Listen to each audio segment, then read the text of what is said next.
A robot is a machine, often programmable by a computer, capable of carrying out complex tasks automatically. Robots can be autonomous, semi-autonomous, or remotely controlled, and they are designed to perform specific functions, sometimes replacing or assisting humans in areas like manufacturing, exploration, healthcare, and daily life. Robots generally consist of three main components. 1. Mechanical structure. The physical framework, which could include wheels, arms, sensors, and actuators, allowing it to interact with the environment. 2. Sensors.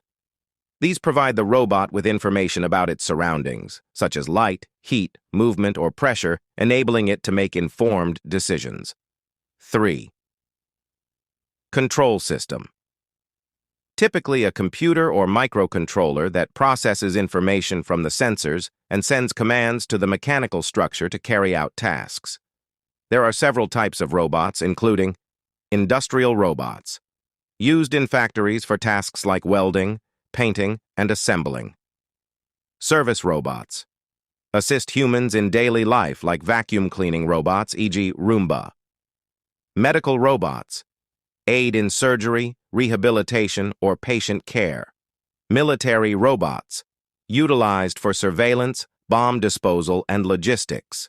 Humanoid robots designed to resemble and mimic human behavior and appearance, used in research or as service assistants. Modern robotics is advancing quickly with innovations in AI, machine learning, and sensor technology, allowing robots to become more autonomous and capable of learning from their environment.